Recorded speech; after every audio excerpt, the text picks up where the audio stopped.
আসসালামু আলাইকুম প্রিয় দর্শক, অন্য মঞ্চের আলোচনায় আমাদের সঙ্গে আজ আমন্ত্রিত অতিথি হিসেবে আছেন। একসময় পৃথিবীর যে কোনো কোণে যুদ্ধ লাগলে, অর্থনীতি নড়বড়ে হলে কিংবা কোনো সংকট তৈরি হলে সবাই এক দিকে তাকাতো, ওয়াশিংটন। যেন পুরো পৃথিবীর রিমোট কন্ট্রোল ছিল তাদের হাতেই। যেমন মহল্লায় ঝামেলা হলে এলাকার বড় ভাইয়ের কাছে শরণাপন্ন হই, বিষয়টা ঠিক তেমনই। ট্রাম্প ভেবেছিলেন শক্তি মানেই একা দাঁড়ানোর সাহস। তিনি বিশ্বাস করতেন বন্ধুত্ব নয়, দর কষাকষি আন্তর্জাতিক রাজনীতির আসল ভাষা। তাই পুরনো মিত্রদের সঙ্গে তিনি কথা বললেন ব্যবসায়ীর মতো, বন্ধুর মতো নয়। ইউরোপকে বললেন তোমরা নিজের খরচ নিজে দাও। ন্যাটোকে মনে করিয়ে দিলেন হিসাবের খাতা। জলবায়ু চুক্তি থেকে বেরিয়ে এসে পৃথিবীকে জানালেন আমেরিকা আগে, বাকিরা পরে।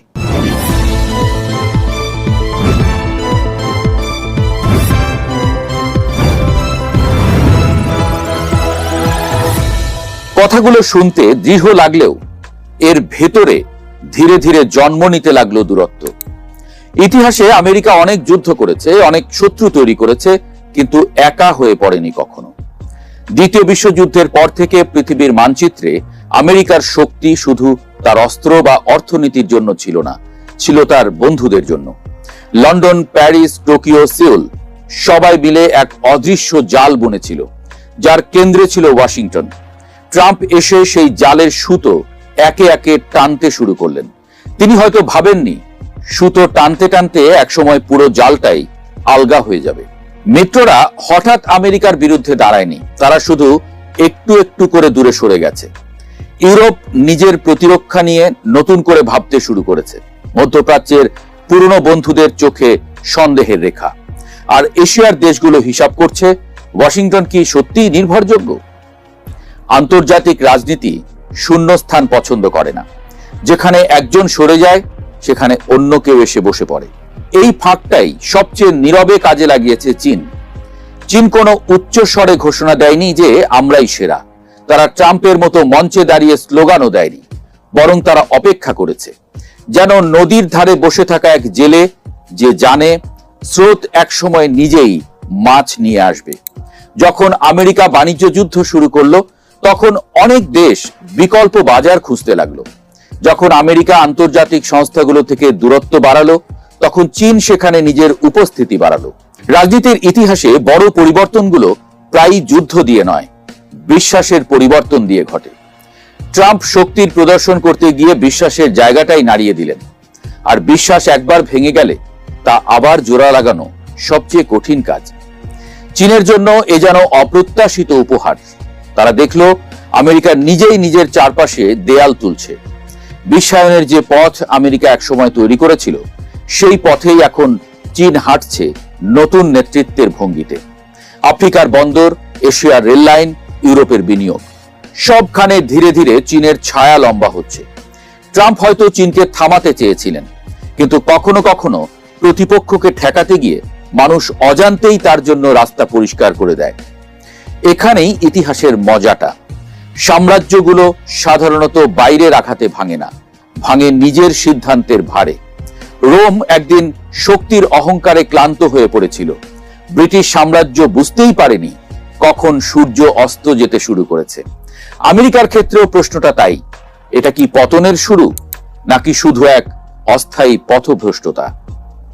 দীর্ঘদিন ধরে আন্তর্জাতিক বাণিজ্যের মেরুদণ্ড ছিল ডলার। তেল কেনা বেচা থেকে শুরু করে বড় বড় চুক্তি সবই ডলারে হতো। কিন্তু এখন সেই জায়গাটাই চ্যালেঞ্জের মুখে। ধীরে ধীরে কিছু দেশ ডলার বাদ দিয়ে নিজেদের মুদ্রায় লেনদেন শুরু করেছে। বিশেষ করে ইউয়ান সবার সামনে চলে এসেছে। ইরান, রাশিয়া এরা ইতোমধ্যে বিকল্প পথে হাঁটছে। এটা হয়তো একদিনে বড় কিছু মনে হবে না, কিন্তু দীর্ঘমেয়াদে এর প্রভাব বিশাল। কারণ মুদ্রা মানে শুধু টাকা না, ক্ষমতা। আর যখন সেই ক্ষমতা ভাগ হতে শুরু করে, তখনই একক আধিপত্য ভেঙে যায়। এদিকে মধ্যপ্রাচ্যেও বড় পরিবর্তন হচ্ছে। আগে যেখানে বিভাজন, সংঘাত আর গৃহযুদ্ধ ছিল নিয়ম, সেখানে এখন নতুন ধরনের সমঝোতা দেখা যাচ্ছে। যেসব দেশ একসময় একে অপরের শত্রু ছিল, তারাই এখন একই টেবিলে বসছে। এটা শুধু কূটনৈতিক ঘটনা না, বরং এক শক্তিশালী বার্তা। মেসেজটা খুব পরিষ্কার, আমরা নিজেরাই সমস্যার সমাধান করতে পারি। এবং এই জায়গাটাই আমেরিকার জন্য সবচেয়ে বড় ধাক্কা। কারণ এতদিন তারা ছিল মধ্যস্থতাকারী, নিয়ন্ত্রক, এমনকি অনেক ক্ষেত্রে খেলোয়াড়ও। কিন্তু এখন যদি সেই প্রয়োজনটাই কমে যায়, তাহলে তাদের প্রভাবও কমে যাবে নিশ্চিত। এখন প্রশ্ন আসতে পারে, তাহলে কি আমেরিকা শেষ? না, ব্যাপারটা অত সহজ না। আমেরিকা এখনো প্রযুক্তিতে অনেক এগিয়ে। কৃত্রিম বুদ্ধিমত্তা, মহাকাশ গবেষণা, সামরিক শক্তি, সব জায়গাতেই তারা শীর্ষে। বড় বড় কোম্পানি এখনো সেখানে বিনিয়োগ করছে। অর্থনীতিও এখনো শক্তিশালী। কিন্তু সমস্যা অন্য জায়গায়। সমস্যা হলো বিশ্বাস। বিশ্ব রাজনীতিতে শক্তির পাশাপাশি বিশ্বাসও সমান গুরুত্বপূর্ণ। আর সেই বিশ্বাসটাই এখন চ্যালেঞ্জের মুখে। যখন মিত্ররা মনে করে যে তাদের কথা শোনা হচ্ছে না, যখন সিদ্ধান্তগুলো একতরফা মনে হয়, তখন সম্পর্ক দুর্বল হয়ে যায়। আর একবার যদি সেই বিশ্বাস ভেঙে যায়, সেটা ফিরিয়ে আনা খুব কঠিন। এই পরিস্থিতিতে সামনে দুইটা পথ খোলা। একটা হলো নিজের অবস্থানে অটল থাকা, নিজের মতো করে চলা এবং ধীরে ধীরে আরো একা হয়ে যাওয়া। আর একটা হলো কৌশল বদলানো, মিত্রদের আবার কাছে টানা, নতুন বাস্তবতার সঙ্গে মানিয়ে নেওয়া। কোন পথটা বেছে নেওয়া হবে সেটা নির্ধারণ করবে আগামীর বিশ্বরূপ। এদিকে আরেকটা বড় বিষয় হলো, বিশ্ব এখন আর একমুখী না। আগে ছিল এক মেরু বিশ্ব, যেখানে একটাই শক্তি সবকিছু নিয়ন্ত্রণ করত। এখন সেটা বদলে গিয়ে বহুমুখী হয়ে যাচ্ছে। এখন একাধিক শক্তি আছে। আমেরিকা, চীন, আঞ্চলিক জোট, সবাই নিজের জায়গা তৈরি করছে। এটা একদিকে ঝুঁকিপূর্ণ, কারণ প্রতিযোগিতা বাড়ে। আবার অন্যদিকে সুযোগও তৈরি করে, কারণ কেউ একা সবকিছু নিয়ন্ত্রণ করতে পারে না। এই পরিবর্তনের মাঝখানে দাঁড়িয়ে সবচেয়ে গুরুত্বপূর্ণ প্রশ্নটা হলো, আমরা কি নতুন এক ঠান্ডা যুদ্ধের দিকে যাচ্ছি, নাকি এক নতুন ভারসাম্যের দিকে, যেখানে একাধিক শক্তি একসাথে বিশ্ব চালাবে? উত্তরটা এখনো পরিষ্কার না, কিন্তু একটা বিষয় পরিষ্কার, বিশ্ব বদলে যাচ্ছে, ধীরে ধীরে কিন্তু স্থায়ীভাবে। আর এই পরিবর্তনের কেন্দ্রে আছে একটা সত্য, কোনো সাম্রাজ্যই চিরস্থায়ী হয় না। আজ যারা শীর্ষে, কাল তারা চ্যালেঞ্জের মুখে পড়বে, আর যারা নিচে, তারা উঠে আসবে। 2026 হয়তো সেই পরিবর্তনেরই এক গুরুত্বপূর্ণ অধ্যায়। একটা বিশাল মঞ্চ, একসময় সেখানে একজনই দাঁড়িয়েছিল, সব আলো তার উপরে। কিন্তু এখন সেই মঞ্চে একে একে নতুন চরিত্র উঠে আসছে, আলো ভাগ হয়ে যাচ্ছে। আমেরিকা এখনো সেখানে আছে, কিন্তু আগের মতো একা নয়। আর প্রশ্নটা এখন আর কে শাসন করবে না, প্রশ্নটা হলো কে কার সাথে দাঁড়াবে। এই নতুন খেলায় বন্ধুত্বই হবে সবচেয়ে বড় শক্তি। আর যদি সেই বন্ধুত্ব হারিয়ে যায়, তাহলে সবচেয়ে শক্তিশালী দেশটাও একসময় একা হয়ে যায়। এবং হয়তো আমরা এখন সেই গল্পটাই দেখতে শুরু করেছি। আমেরিকা সবার আগে, সেই শব্দ থেকে ধীরে ধীরে আমেরিকা একা। দর্শক, শুভেচ্ছা নিন। এই মুহূর্তে কথা বলবো ইরান যুদ্ধ। ইরানের পাশে মুসলিম বিশ্ব নেই কেন? দর্শক, কখনো কখনো কি আপনাদের খটকা লাগে না যে ইরান মুসলিম দেশ, কিন্তু মুসলমানরা, সারা পৃথিবীর মুসলমান দেশগুলো ইরানের পাশে নেই কেন? ইরান কেন একা এই যুদ্ধ চালিয়ে যাচ্ছে? একদিকে ইসরায়েল ও তার প্রধান মিত্র যুক্তরাষ্ট্র, অন্যদিকে লড়াকু ইরান। কিন্তু এই যে সংঘাত, এই যে যুদ্ধাবস্থা, এখানে একটি প্রশ্ন বারবার বিশ্ব বিবেকের সামনে আসছে, যুক্তরাষ্ট্র ইসরায়েলের বিরুদ্ধে মুসলিম বিশ্ব কেন ইরানের পাশে নেই? কেন 56টি মুসলিম প্রধান দেশ থাকা সত্ত্বেও ইরান আজ একরকম একা? কেন আরবের শক্তিশালী সামরিক বাহিনীগুলো ফিলিস্তিন কিংবা ইরানের পক্ষে সরাসরি যুদ্ধে নামছে না? ভূরাজনীতি, শিয়া সুন্নি দ্বন্দ্ব এবং অর্থনৈতিক সমীকরণের আড়ালে কি লুকিয়ে আছে, যার কারণে মুসলিম বিশ্ব ইরানের সাথে কাঁধে কাঁধ মিলিয়ে যুদ্ধে নামছে না বা ইরানের পাশে থাকছে না? ইরান ইসরায়েল ইস্যুতে মুসলিম বিশ্বের নীরবতার পেছনে প্রথম এবং প্রধান কারণ হলো ভূরাজনীতি। মধ্যপ্রাচ্যের অধিকাংশ আরব দেশ, যেমন সৌদি আরব, সংযুক্ত আরব আমিরাত বা জর্ডান, তাদের নিরাপত্তার জন্য অনেক বেশি যুক্তরাষ্ট্রের উপর নির্ভরশীল। এই দেশগুলোর শাসকরা মনে করেন সরাসরি ইরানকে সমর্থন দিলে তারা ওয়াশিংটনের রোষানলে পড়বে, আর যুক্তরাষ্ট্রের সমর্থন ছাড়া এই রাজতন্ত্রগুলো টিকে থাকা কঠিন হয়ে পড়বে। চিন্তা করুন, এই যে সব দেশ, সৌদি আরব, শুধু সৌদি আরব না, কাতার, সংযুক্ত আরব আমিরাত, জর্ডান, প্রত্যেকটি দেশ, এসব দেশে কোনো গণতন্ত্র নেই। এরা মুসলিম নামের ভণ্ড। আসলে এরা বছরের পর বছর রাজতন্ত্র কায়েম করে চলেছে। এদের ভয় একটাই, যদি মার্কিন যুক্তরাষ্ট্রের বিরুদ্ধে যায় তাহলে এদের আর রাজতন্ত্র থাকবে না, পরিবার প্রথা আর থাকবে না, পরিবারের এক সদস্যের পরে এক সদস্য আর এক সদস্য, এইভাবে দেশ চালানোর যে হর্তাকর্তা সেটি থাকবে না। এই ভয় থেকে তারা ন্যায় হোক অন্যায় হোক যেটাই হোক, মুসলমান হয়ে মুসলমানের পাশে থাকবে না। উল্টো মার্কিন যুক্তরাষ্ট্রকে তারা তাদের ল্যান্ড ভাড়া দিয়ে খায়। এই যে আপনারা শোনেন যে মধ্যপ্রাচ্যে জালের মতো ছড়িয়ে আছে মার্কিন সামরিক ঘাঁটি, অনায়াসে পেতে দিয়েছে। পাতুন, আপনারা সামরিক ঘাঁটি পাতুন মার্কিন যুক্তরাষ্ট্রকে। এইভাবেই তারা দিনের পর দিন, বছরের পর বছর চলছে। ফলে নিজেদের গদি বা ক্ষমতা টিকিয়ে রাখতে তারা ইরানের পক্ষে যাওয়ার চেয়ে নিরপেক্ষ থাকাকেই বেশি নিরাপদ মনে করে। আমাদের স্বীকার করতেই হবে যে মুসলিম বিশ্বের এই ঐক্যের অভাবের মূলে রয়েছে শতাব্দী প্রাচীন শিয়া সুন্নি বিভাজন।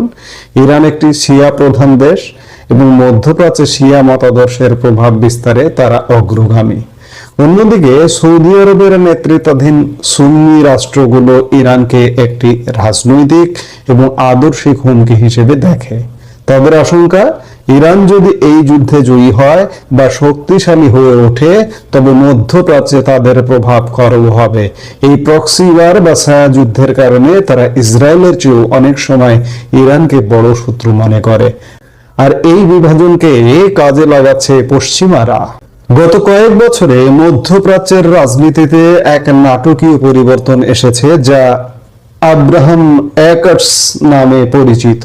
সংযুক্ত আরব আমিরাত, বাহরাইন এবং মরক্কোর মতো দেশগুলো ইসরায়েলের সাথে প্রকাশ্য কূটনৈতিক সম্পর্ক স্থাপন করেছে। অথচ একবার আপনি বাংলাদেশের কন্টেস্টে হিসেব করে দেখুন, আমরা বাংলাদেশ, আমাদের বাংলাদেশের সাথে কিন্তু ইহুদি রাষ্ট্র ইসরায়েলের কোনো সম্পর্ক নেই। সেই জায়গায় মুসলিম দেশ সংযুক্ত আরব আমিরাত, বাহরাইন, মরক্কোর মতো দেশগুলো ইসরায়েলের সাথে কূটনৈতিক সম্পর্ক স্থাপন করে চলে।